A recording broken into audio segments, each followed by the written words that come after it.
Well, fáilte roimhas deacharis ag Ardan an pod crealú de kids Forbert Ferristia at the Gullumach mar cud the Kelleru Keevner after. You're all very welcome again to Ardan, or platform in English.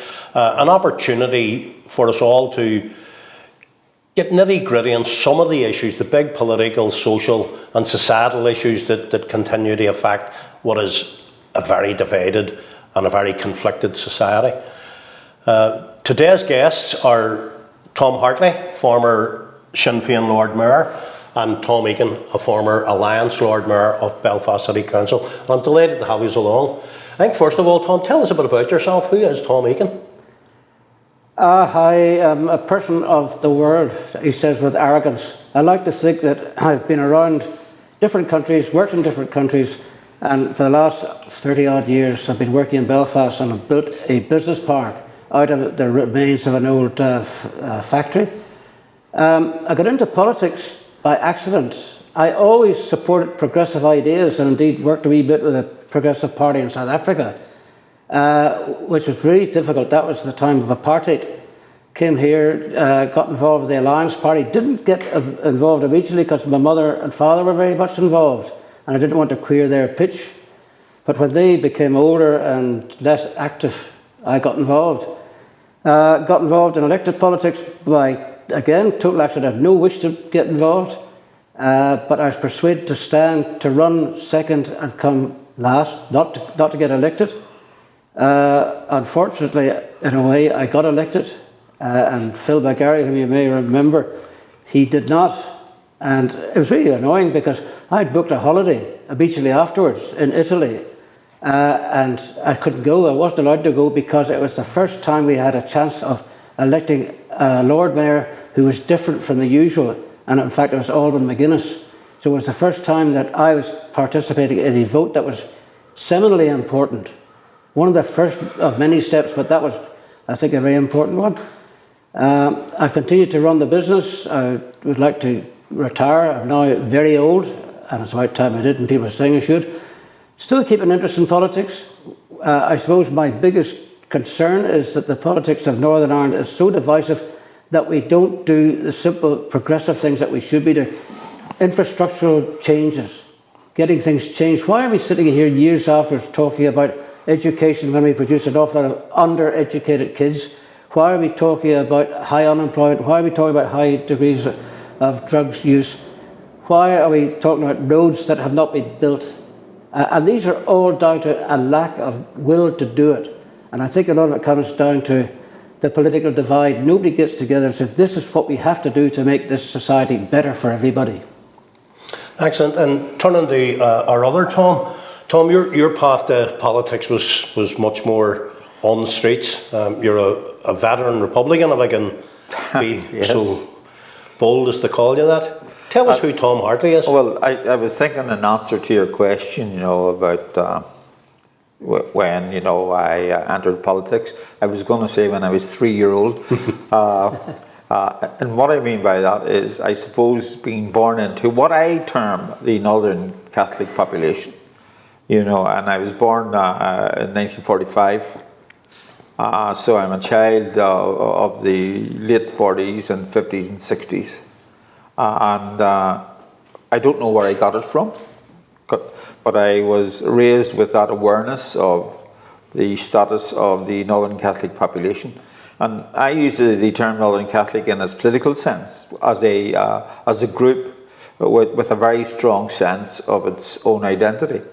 And so I remember that I knew of Nelson Mandela, and I don't know how I ever heard of Nelson Mandela way, back in the 60s, and I knew of Vietnam and Algeria.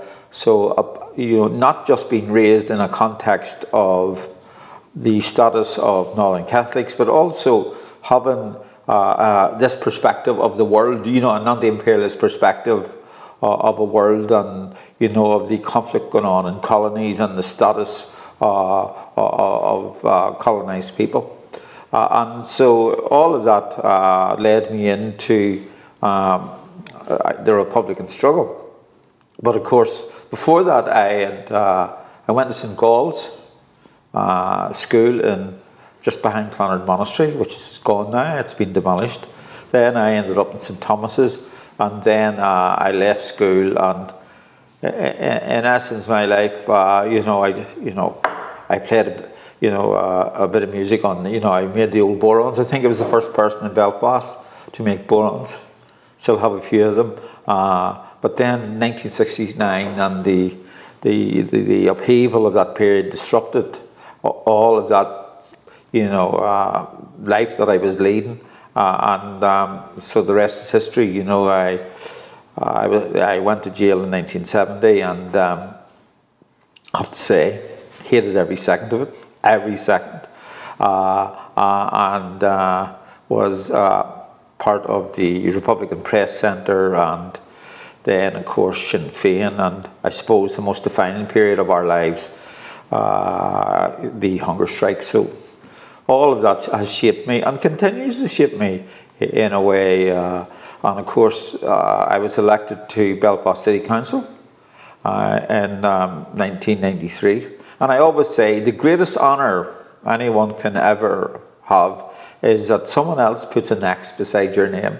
I always felt that as a councillor, I was very honoured, and I suppose for all elected representatives, when someone says, we have confidence in you to represent us, that is a tremendous responsibility, but also tremendous honour.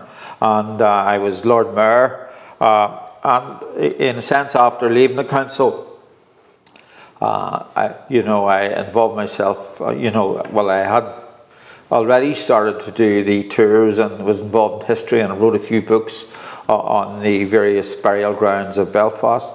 So in that sense, I always tell the story of going through Heathrow Airport one day, and it is terrible the way life deals out its realities. So I always imagine myself to be a very serious political, with a serious head on me, and with profound answers. Okay, so I was going through Heathrow Airport one day, standing in a queue, and I heard this voice said, "Hey Tom."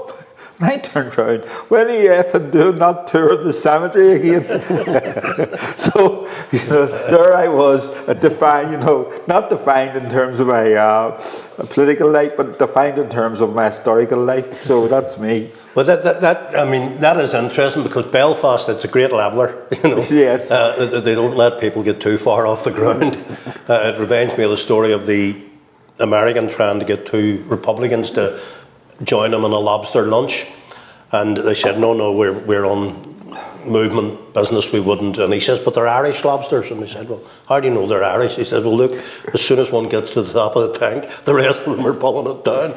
So that's a real Belfast trait. Yes. But however, to turn back to more serious matters, this whole idea of custodianship, so we're all custodians either of buildings, of a heritage, of a political ideology, or of a community. And it's the discharge of that custodianship, the responsibility that you take on board for discharging that really defines your contribution. So you were both mayors of this city. At that time, a very divided city, very toxic city, a city that was ravaged by conflict. So how did you rise to that challenge? How did you view that challenge, albeit that you were dragged in by default? I guess I've always looked for change, and when I was in South Africa, and I hark back to this because it was fairly influential. It was time of apartheid, and I kind of worked with guys in Soweto, which is southwestern townships, an African township, dreadful place for so many people. There were some people that actually rose to the top. There were millionaires, black millionaires, and I had involvement there, and I kind of reckoned that couldn't be good. Then I remember I built my own house, cut down the trees, built a house with a bit of help, and every Sunday, if you drove, and I borrowed a wagon, drove to this crossroads, there'd be a lot of black guys standing there, and they ran to you to get onto your wagon to get a day's work. And I thought that was totally desperate. And maybe I wanted 4 people, and I would always take the first 3, and then I'd find one who couldn't make it to the front, and I said, I'm taking you. And that sounds awfully twee, I suppose, but it's just the way I felt I had to do it. I employed a gardener, and my wife said, why is he not working? I said, because he's learning. I've given him a book to read. You know, it's really small things, but I felt I was doing something. Okay, come back here to Belfast and become landed as Lord Mayor, which, as Tom says, is a privilege, an immense privilege. And I said, I've got to do something, that's different, because I've got the chance to, because I'm seen to be different. I'm seen to be different in that I'm alliance. And everybody says you're weak and wealthy. You're not. You go out there, you make the hard decisions. And time after time, we were set up there to make a hard decision. Whatever the issue was, that would become a sectarian divide. Now, I used to worry. The fact that we were there and making the decision, was that taking responsibility away from the two antagonistic parties? I never could answer that. Maybe there's no answer to it. But also, I suppose, everywhere I've worked in London, I've been in Canada, and I've been in Australia, and various places, not for particularly long, but we're always creating change. And also, I suppose I was a bit rebellious in a way. Do you remember whenever the planes were being blown out of the sky by Arab nationalists, I guess, and we were doing business from Belfast to America? I said, well, nobody's going to stop me. I'm going to go to New York. And okay, the planes were empty, but I was still going. And I went there, and the people in New York were astounded that this little Irish guy should turn up flogging linen. But it did. And they were so pleased that somebody just said, hey, nobody's going to stop you doing what is right. Now, I'm not saying that the Arabic people were right or wrong. I'm just saying that they were blowing up innocent people. Not a smart idea in my view, but I'm going out to show that the word can go on. That also actually creates a problem. If the word is not right, why are you trying to prove it is right? And I haven't answered that. I just say I'm going to do what I think is right. Yep. So when I was in the council, you've only got a year to do it. And in my day, I didn't know I was going to be Lord Mayor until the night of the election. Now it's different. It's kind of preordained to a degree. So I didn't know what I was going to do. And the first 3 months, nobody knew who I was, and I didn't really know what to do. So that was a wee bit of a waste, but I was trying to make contact with various folks. And it's only towards the end that I realised that I was starting to hit some buttons. And I suppose the one that intrigued me was, I said, I don't want to read a short passage from the scriptures at the beginning of every council meeting, because they were ignored. And I said, what's the point? This is all sacrilege. So what I did was I went to as many religious groups I could find. I said, here's what I'm thinking of doing for the year. I want you to give me 2 sentences out of your scriptures or whatever it is. And I think I had about 12 different religious groups represented. Now I was a bit scared to say, and this actually comes from the Surah of such, or this comes from the Torah, or this comes from something. So I didn't mention it until the end. And I said, by the way, during the year, you heard readings from the following 12 religions. That was the sort of thing. Then there are other opportunities. The Pope died. Big issue. Was a certain group going to make a hassle about lowering the flag to half-mast? Well, we did. And so Lord Mayor's called to do it. And I said, I'm going to do it. I suppose the other thing that was interesting was when I was elected Lord Mayor, I had to first vote was a casting vote for Sinn Féin Deputy Lord Mayor. The uproar was probably nothing like your young day when it really was riotous. But the DUP and you just all got up and roared and shouted and left the chamber. And I sort of said... And they all come back in. They all came back. I said, isn't that just typical? What's the point? Come and contribute, sit there. There are things that were said in the council that offended me. Had come from Sinn Féin or come from DUP or something. I said, that's bad manners, that is negative, that is wrong. But you sit there, you take it, you make a contribution later. So it was all about seeing if I could make a contribution. And I suppose the one that intrigued me most was I was always trying to outreach and trying to balance it, who was going to talk to, and was I going to have any influence? Well, you remember the time Mary McAleese had an unfortunate choice of words when she came out of Auschwitz concentration camp, and she apologised like lightning, but that didn't stop the people who represented or said they represented Shankill all saying, don't come here. She had to go to a school shortly afterwards. Well, park that for a moment. A few days later, I met Jackie MacDonald for the first time of the UDA. I'd never met the guy before. And I said, the McAleishers have been playing on your pitch, doing various things, and they've been told to go away. Do you want her back? And Jackie said yes. And there's somebody else at the table, I don't know who she was, but she got up. I said, I'm going to do it.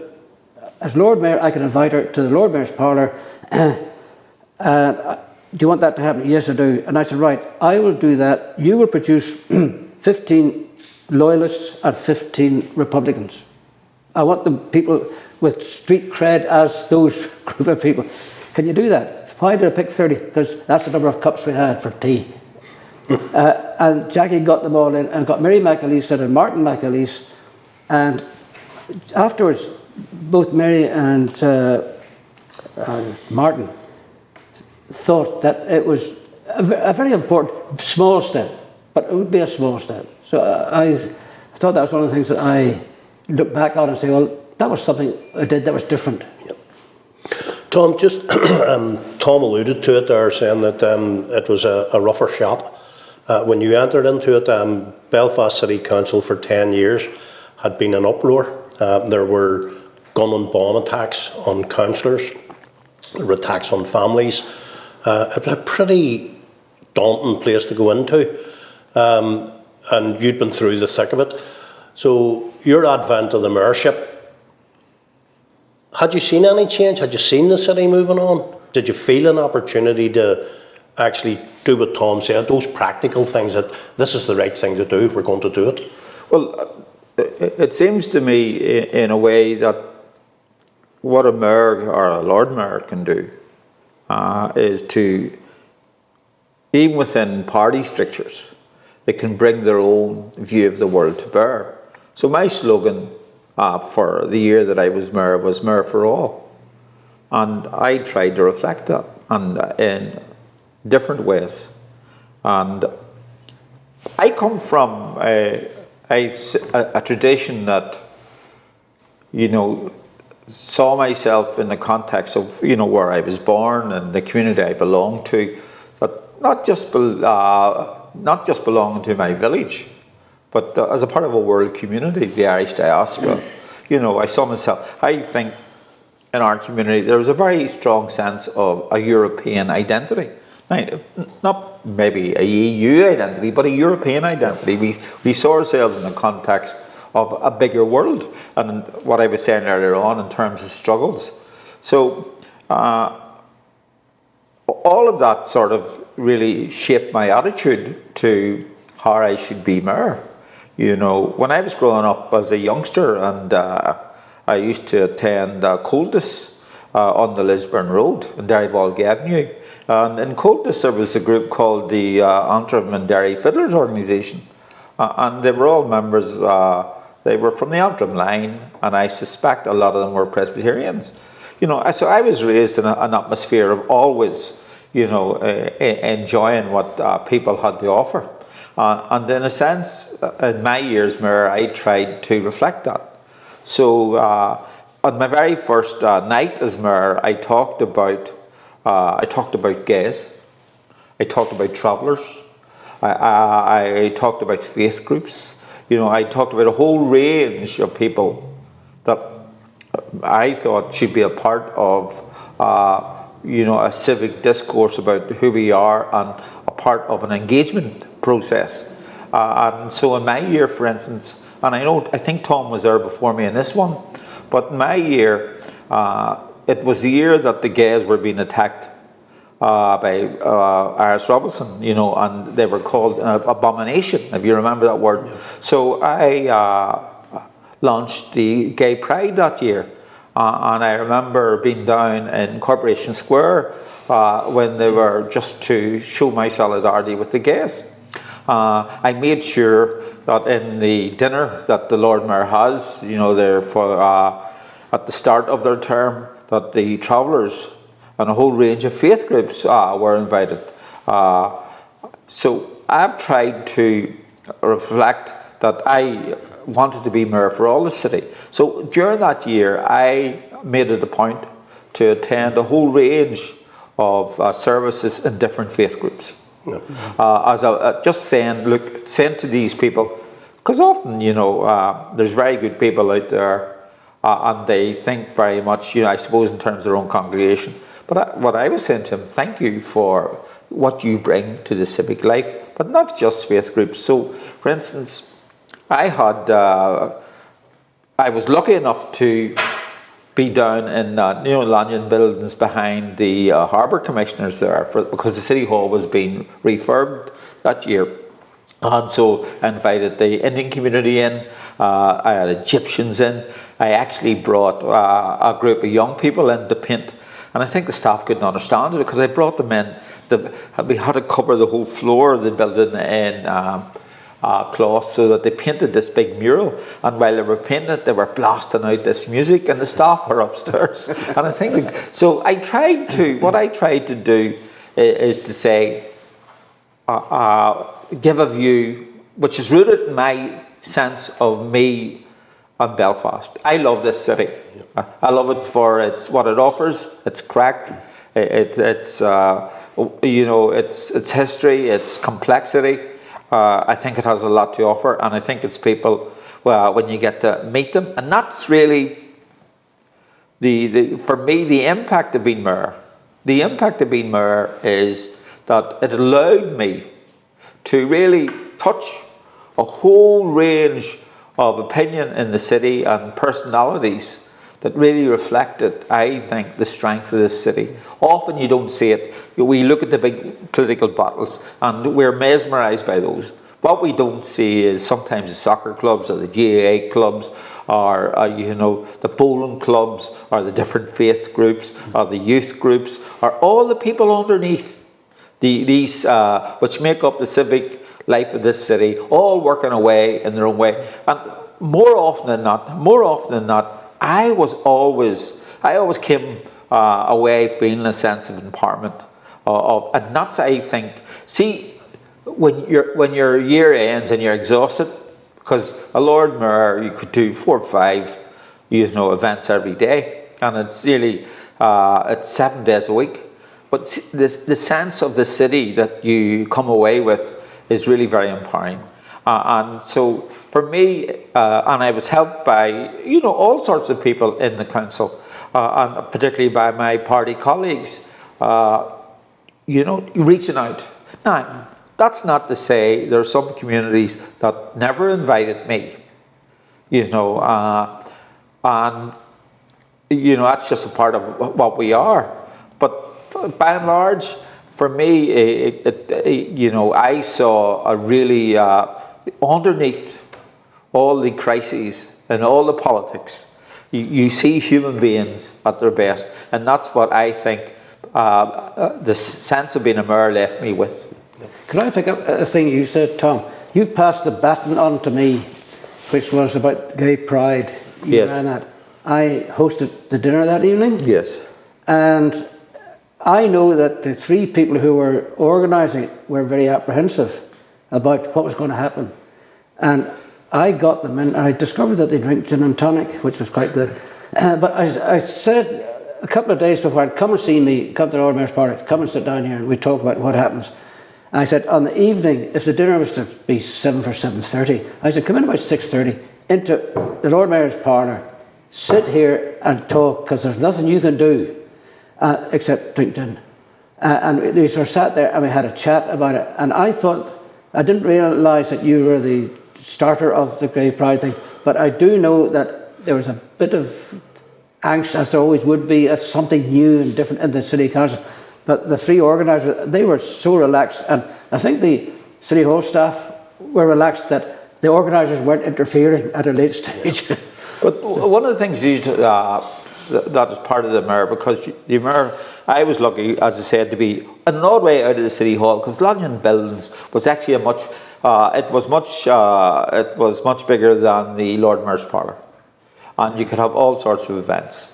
And so one of the things I did at the start, as mayor, was to put the proclamation up on there was a big parlour and then a smaller one where you would have smaller groups in, And there was that was I put a proclamation up there, okay. But of course, at the same time, the portrait of the Queen and her husband were also up there. And in a sense, I suppose what I was trying to reflect is that this is a complex city, and we can't rewrite history. But also, how do we reflect that we are, mayors for all the people, all that sense? But for instance, sometimes the DUP would come in and ask for, they were having could they have a loan at the parlour? Yes, go ahead. I always said, go ahead. Because what it's about is, in a sense, because I believe that I come from a progressive and a generous tradition, and trying to reflect that generosity was really key for me in my dealings with other councillors. And when you're in the seat of the, as Lord Mayor, and you're chairing particularly council meetings, which at times can, get a bit hairy. But I always tried to come at every councillor, no matter who it was, particularly those who thought, Tom's a Republican, that he may not sort of give me my place. But I always tried to come at, all councillors with a sense of dignity. Okay, because, and I was chair of different committees, and I always made it the point to try not to get into a shouting match. But of course, over the pace of my political life, I might have done a shouting match the odd time. But after all, to be human is to be flawed. Okay. What? There are four things there that I pick up on from both of you. One, more than any, is the willingness to buck convention. Secondly, the recognition of humanity. You'd refer to yourself in the old Marxian term as a citizen of the world. The third one then is dignity, and the fourth one that you mentioned is respect. I know, Tom, that you bring your own stamp to a mayorship, but you also, when you were elected mayor, bucked convention by bringing out the mayoral car. And do you want to share that story? Because I always thought that showed that even though you were the first citizen of the city, your first loyalty was to your neighbours. Well, what happened? First of all, let me tell you a story about Alex Maskey, which was a revelation to all of us. So I think, when Alex really was a trailblazer as the first Sinn Féin mayor, and Tom helped that process. But he was a trailblazer. And I remember him telling me a story that he went to the New Lodge one time, and so he went in the car. But at the time, our people were being slightly staunch, and so they had decided that the car should be parked around the corner because we were working class and what have you. So Alec walked round this New Lodge round, parked the car around the corner, and walked into the event. And there's this group of women waiting on him, and he was wearing a chain at the time, and the women said, Alec, where's the car? Because they all wanted to see the car. So in a sense, for me, the lesson was that, in a sense, the Catholic community long debarred from the role of mayor, or civic positions, actually wanted to see the representation of that civic position, whether through someone wearing a chain or, coming in the car. That, in a sense, that the advancement made by Alec was an advancement for themselves. But I was born about 2 minutes from here in Harrogate Street, and this is my village. For better or for worse, this is my village. And so the very first thing I decided to do for myself, but also to reinforce that sense of never forget your roots. So the very first thing I decided to do the next morning, after being elected mayor, I got in the car and went to Harrogate Street and rapped on the door. I lived in number 23 Harrogate Street, and my mother, she had left there by then, and so I rapped next door, Mrs. MacDonald. And I says, come on. I'll get, so she says, what do you mean? I says, come on, I've got the car out here, and the pennant was flown and what have you. And I says, come on. So I put her in the car. And then I saw Belle Tolan, and Belle, who lived up the steps in Harrogate Street. I says, come on, Belle, get in this car. Very old neighbours with my mother. And Belle says, no, I can't. I says, what do you mean you can't? She says, well, I can't because I haven't got my teeth in. So so I got them in, and then I drove them around the area, and there they were waving at people, in the Lord Mayor's car. But for me, what it represented was, that I was touching base with the neighbours and the street and the community that had shaped me, and that my first act as mayor, as being a first citizen of Belfast, was to root myself in that experience. That that was, it's very local in a sense. But for me, it was very important that my very first act as Lord Mayor was to visit Harrogate Street and take the neighbours on a journey around the area in the Lord Mayor's car. Brilliant. I mean, that sense, Tom, I know that you're as irreverent as this, Tom, and probably myself. But when people sometimes can buck your expectations. So I was hosting a huge celebratory dinner for the Irish language community, and Ruth Patterson was the deputy mayor, and the mayor was unavailable for the dinner. So I went and spoke to Ruth and asked her would she do the dinner, and she said yes, she was delighted to. And I asked her, would she mind speaking some Irish? And I knew it was challenging for her, so I didn't want to put her in a position. But she agreed. She says, you write it out for me.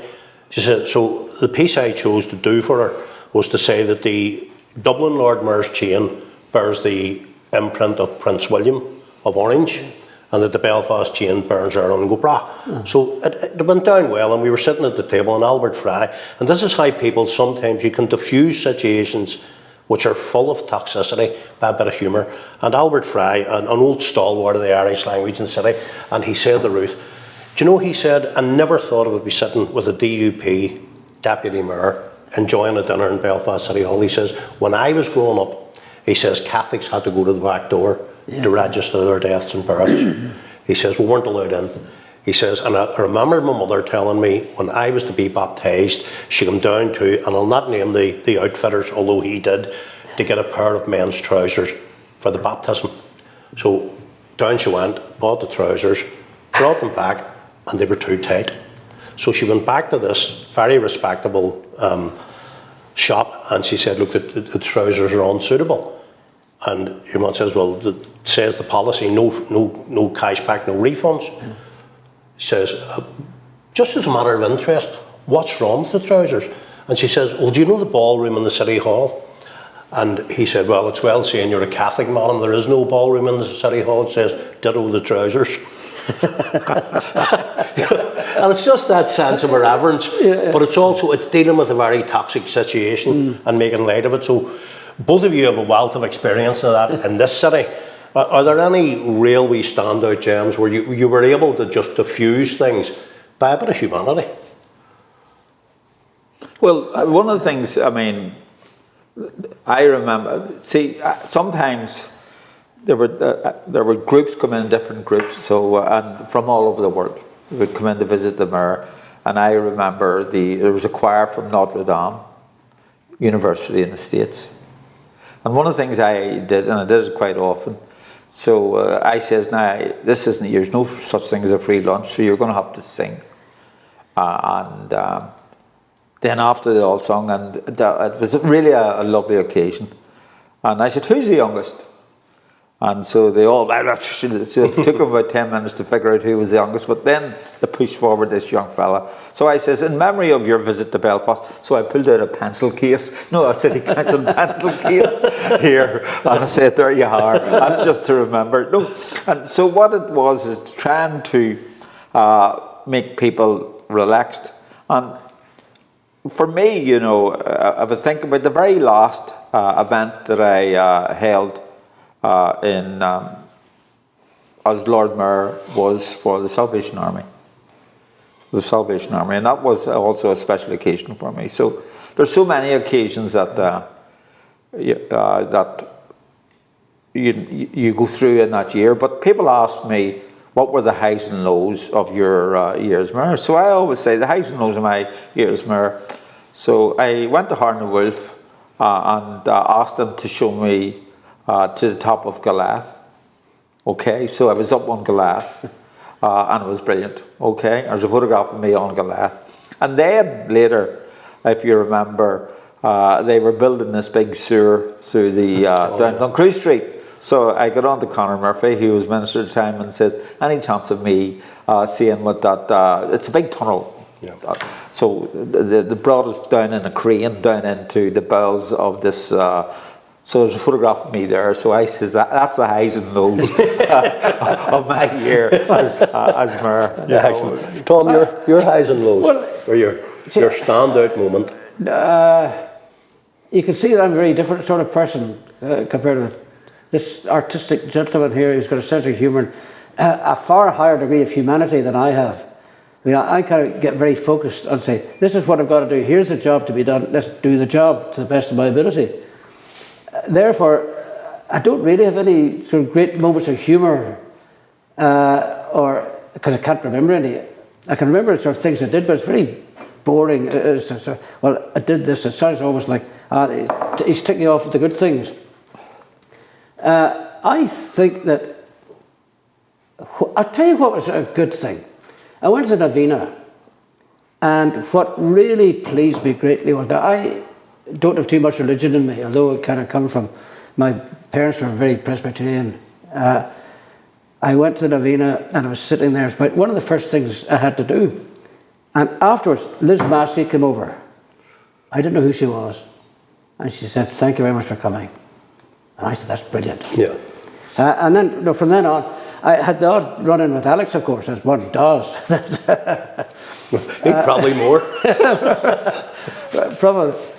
But when I see people who are doing good things, that kind of, it doesn't make me feel warm, it should do, but I just say, that's great, there's somebody doing something that's positive. Yeah, with another thing, I suppose, when I got the UDA and IRA guys in under the auspices of Jackie MacDonald, I say, how do I close this thing off? How do I stop it? I hadn't a clue. Then I said, I'm going to get Jackie MacDonald to thank everybody for coming. And Martin McAleese came over and said, that was really important, what you did. I said, was it? And I think it was giving people who come in here, who were combatants, no doubt, and I didn't check who they were or what they were. I don't want to know. I want to know that they're moving forward. Don't want to know their past, because their past are probably terrible. But I want to recognise what they were trying to do, and Jackie did it. He spoke, and he spoke well. And Martin came over and said that was well done. So that was giving me a little bit of feeling of warmth. But there are lots of people who you see in the street kind of come and say, congratulations, and you don't know quite why. Maybe saw a photograph in the paper or something and just assumed that you'd done something useful. But you're able to bring also your politics to bear. So in my year, the Ulster Hall was closed, and then it was opened in my year, reopened. It was refurbished, and it was a big night. So they came to me and they said that we're having first of all, there's going to be a concert of the Ulster Orchestra, good. And secondly, there will be a reception afterwards. And the reception's for the orchestra, and it'll be a black tie. I says, no. I says, I don't want to go. And they looked at me and they said, what do you mean? I says, well, first of all, if we're going to hold a reception, it has to be for the community sector. It has to reflect Belfast. Just while the orchestra is important, and it was important, but if you're going to have a reception, then it's going to have to be a reflection of all the communities of Belfast. And one of the ways to do that was the community sector.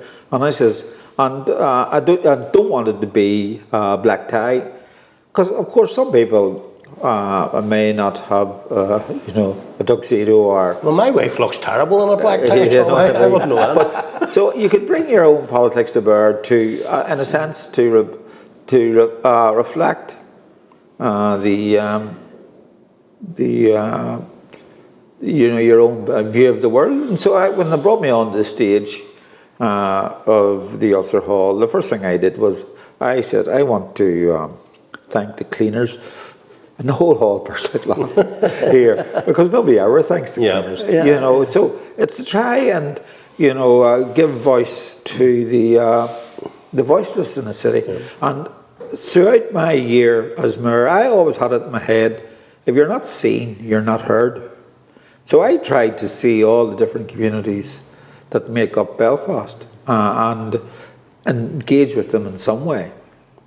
And, time as always is the killer, and it flies in when you're enjoying yourself, and I've immensely enjoyed talking to the pair of you. Just as a citizen of Belfast, I do think that I and lots of other citizens owe both you, Tom, and you, Tom, a debt of gratitude, because you were mayors who moved the city on. You were mayors who made a contribution, who carried your own political philosophies into that arena, but who also had the sense of the collective of what's Belfast, which is what we all really love about it. So for the viewers of the podcast, can I invite you, Tom, to just give us a wee message of hope. Give us something that in this year where we're celebrating custodianship of a wonderful building here in the heart of the Falls and celebrating the Presbyterian community long heritage in this part of the Falls, give us a wee message to cheer us all up. In a sense, I keep saying in a sense, but you're bringing back the bell, okay, to Culturland of Broadway Presbyterian Church. And it was you who told me about the importance of the bell in Irish Christianity. And I don't know if it's true or not, that the term clock and glockenspiel all come from the Irish clog, yep, for a bell. And the bell has been a part of Irish Christianity probably from the 4th century, because of course the Irish didn't live in villages or towns, so the bell was used to call the faithful to prayer. So it seems to me, in you bringing back the bell, it is called to maybe a different type of prayer. It is raising your mind to something very special, a very special connection between the Falls Road and Irish Presbyterianism. And it is important that this community sees the Presbyterian community as a part of its texture, as a part of its fabric, as a part of the lives of the people who live about here. And I think when you ring that bell sometime in the future, it'll be a sound of hope for the future. Now, of course, in the context of Belfast, the minute you talk about Broadway Presbyterian Church, you'll also get somebody telling you, I remember the Orange Men marched into Broadway Press. I remember them because I stood over there at the Beehive as a kid on the 12th of July and watched the Orange Men march into Broadway Presbyterian Church. But that bell, I think, represents hope to me, represents a connection of making connections. Because one of the things I always say to people, history doesn't run along parallel lines, that history crisscrosses. And we're enhanced as a people by that sense of us as complex, layered, sometimes difficult, but we're enhanced by it. So I hope that when you ring that bell someday, that Tom and I will be there to hear that sound of the bell calling the people of Belfast together. Brilliant. And yourself, Tom? A message for our viewers? I'm not sure that I can wax as lyrical as Tom is, but I think it was David Irvine. Somebody mentioned this to me the other day. The late David Irvine said, we're in a dance that if you don't go out and meet the other person, you're missing a great opportunity. And I remember the dances at the Floral Hall and the Plaza, and a co-op and things like that there. No, we don't want no secrets now. No, I'm stopping. I ran out of names there, maxims, because I used to go to those places. And I remember at the tennis club along here. But then my sort of formula or for when I was Lord Mayor, you had to come up with some sort of little snappy phrase. I think I stole it from a Sinn Féin document. I'd claim it anyway. It was unlocking our potential. Now, that's what I kept saying. You've got to unlock it. And I have a great belief that there is a lot of there are a lot of brilliant people here, a lot of brilliant ideas. We produced far more Nobel Prize winners and such like than other similar-sized countries. And it's time that we did unlock it. And I think that there's a future for us. And if stop being so negative. Now, this is not a wonderful message. Nothing as romantic as the bell there. But I do believe until we start to loosen ourselves up a bit and stop taking the negatives every time. I mean, it was a great privilege to be a councillor, to meet people from Sinn Féin, to talk to the DUP, to talk to the Billy Hutchinsons, the David Irvines of this world. You know, that was a great eye-opener for me. And it's a pity more people didn't have that and didn't have the willingness to listen to what Tom has got to say or any of the others have got to say. Because I remember at the start, Belfast City Marathon was a great invention in many ways, and at one stage I got some councillors to put together a relay team. But, and it really was very sad, the best runner of the city council was Robin Newton, DUP, but he wouldn't run if Sinn Féin was running. But I did the next best thing, I got Billy Hutchinson to run 2 legs. You know? So there are these bits of humanity that you can get, and I think that the more of us to think humanity, the more of us to think good manners. Because that was the thing I noticed in the city council. Some people were very ill-mannered, unnecessarily so. They weren't even getting a message across, they're just being ill-mannered. The other thing I should say, and maybe finish with, you can't see me, or indeed Tom, I think, just in the context of individuals that we are. I mean, I was supported by my party colleagues, you know, in the council and through the city. You know, that I just wasn't, you know, an agent for me. I was reflective of a trend of thought that you found in my, as I said, my party colleagues, my colleague councillors and other political representatives, and indeed in the party. So, you know, it would be, I think, a mistake just to see me in a, you know, in an isolated context of me acting for me, you know, because I would not be where I am without the support of my party colleagues. Okay, well, look, it only remains to me to sincerely thank you both for taking the time to come here today and to share those thought-provoking reminiscences.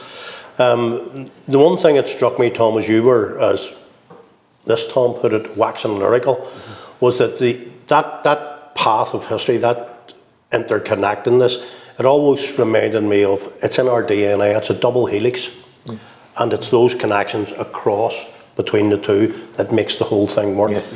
And long may it last. And I look forward to having the two of you ringing the bell when we get it back in working order. So, Gormini Mogov, August Ardan, the Misa Shaw, Slán go foil, August Gajaj Slán. Goodbye, and may you all go safe. And may your God or non-God or whatever it is go with you.